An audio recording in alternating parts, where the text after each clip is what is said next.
어떤 입장이세요? 이미 구속기간이 뭐 1년이 경과를 했고요. 6개월씩 두 번, 별건으로 두 번 한 거죠. 두 번 했고, 특히나 오늘 그 청구하겠다는 구속영장의 혐의 사실이 증거인멸 교사입니다. 증거인멸 교사인데, 증거인멸 교사의 공판 절차는 오늘 끝납니다. 직인신문 오늘 다 끝나고, 오늘 마지막인데, 공판 절차가 오늘 끝나는 혐의 사실로 그 영장을 추가하겠다라는 것은 그 자체로 영장주의 목적에 맞지 않습니다. 예. 그러니까 뭐 영장주의 목적이라고 했을 때는 해당 재판을 할 때 이분이 증거인멸 및 뭐 도주의 우려가 있으니 구속시켜 놓고 재판을 하겠다라고 하는 건데, 증거인멸 관련된 공판 절차는 오늘 끝나거든요. 오늘 끝나고 구속기간은 10월 13일까지입니다.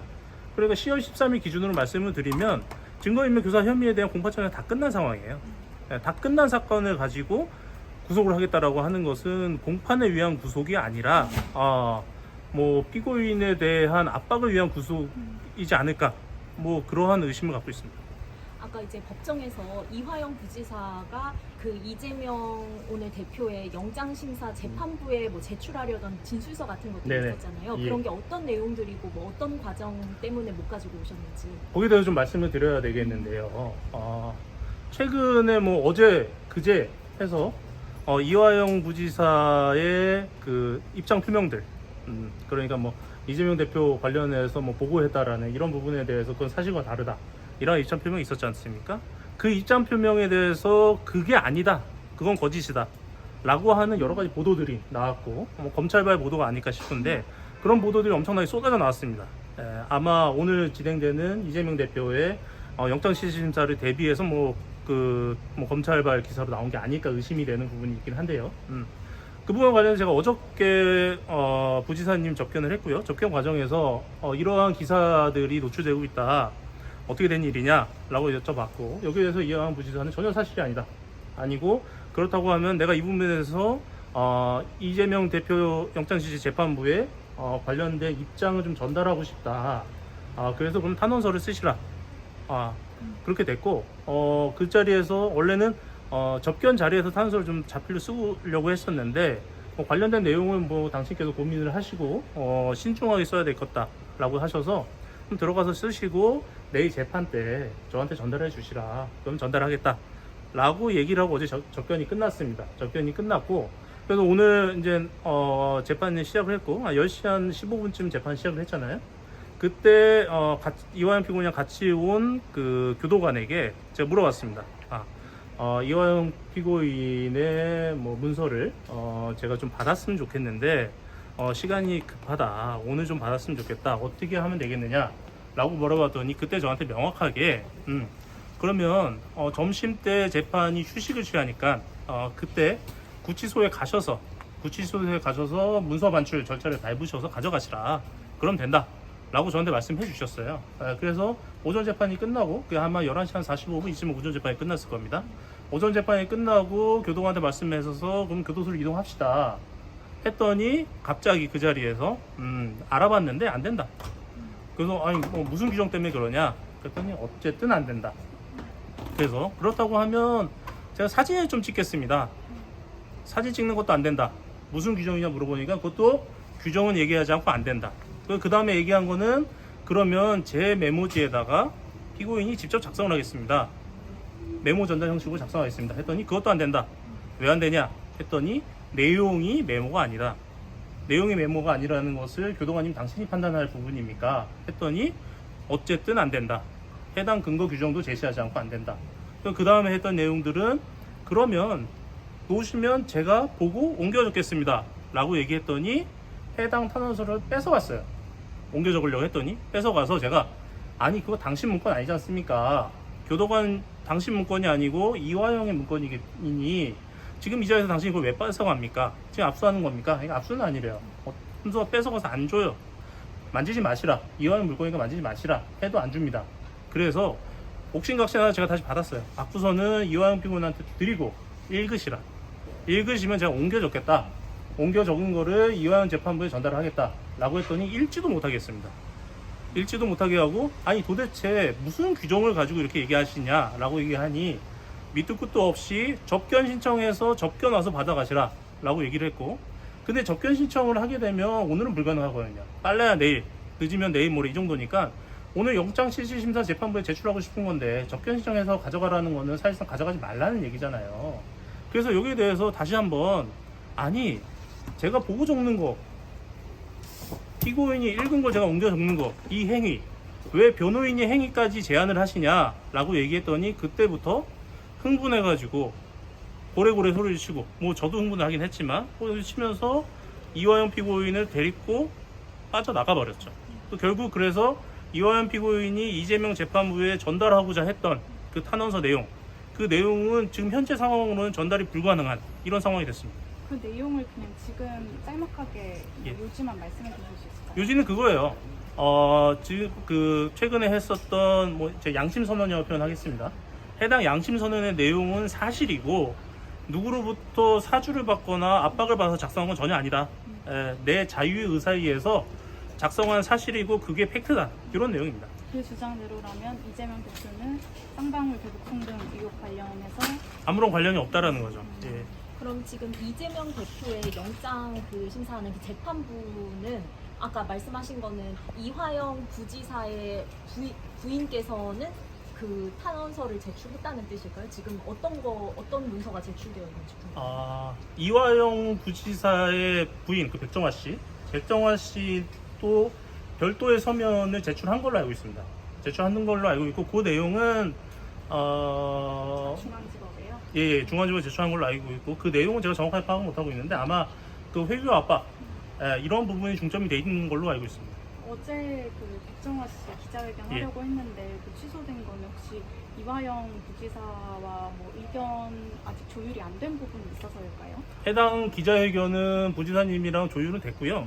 기자회견 내용도 조율이 된 걸로 저는 알고 있고, 그런데 이제 최근에 선임되신 새로운 변호사님 계시잖아요. 그 변호사님이 좀 법리적으로 혹은 뭐 이게 이러한 내용이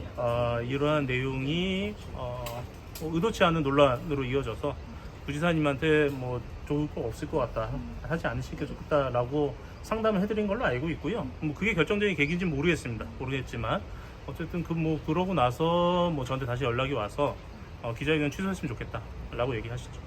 아까 추가 구속영장 청구에 대해서는 예. 부당하다고 말씀해 네네. 주셨는데 오전 그 혐의에 관련해서 이제 공방 네네. 신문 진행되는 과정에서 예. 혹시 뭐 이화영 부지사는 혐의 자체에 대해서는 어떻게 생각하고 계신지? 그 부분을 좀 언급해 드려야 될 것 같은데요. 지난 기일 때 쌍방울 감사실장이 나와가지고 증언을 했는데 증언에서 아주 중요한 부분이 나왔습니다. 무슨 부분이냐면 이화영이 김성태한테 전화를 해서 증거인멸을 사주했다라는 그 시점 이전에 이미 하드디스크가 교체됐다라는 그런 진술이 나왔어요. 그렇다고 하면 이미 인멸된 증거를 사주할 수가 없잖아요. 그렇다고 하면 이화영은 무죄입니다. 그런 진술이 나왔고, 근데 오늘 이제 김성태가 와서 그 진술을 뒤집었죠. 어떤 내용이냐면, 내가 기존에 생각할 때는 21년 10월 19일 날 이화영이 전화했다고 생각했는데, 그 전에 이미 동아일보인지 조선일보인지 뭐 얘기를 듣고 이화영이 나한테 전화해서 이 얘기를 했어. 라고 해서, 모순됐던 부분을 뒤집는 진술을 했는데, 이 부분이 매우 좀 의아합니다. 김성태 관련해서 뭐 그러니까 그 전에 이화영이 언제 전화를 했는지 이 10월 19일 기준으로 해서 두세 달 전이라고 했다가 뭐 1, 2주 전이라고 했다가 얘기들 뭐 그런 부분이 있고, 그 다음에는 특히나 그 당시 그러니까 10월 19일 기준으로 그 이전에 전화했을 때는 뭐 별 문제 아니라고 판단했다. 그게 뭐 보도된 것도 아니고 별 뭐 신경 쓸 부분은 아니라고 판단했다 라고 진술을 했어요. 근데 별로 신경 쓸 부분이 아니라고 판단을 해놓고 컴퓨터는 싹 다 교체해라 라고 지시를 했다라는 게 사실은 앞뒤가 안 맞죠. 그리고 또 하나는 통화 기록이 없습니다.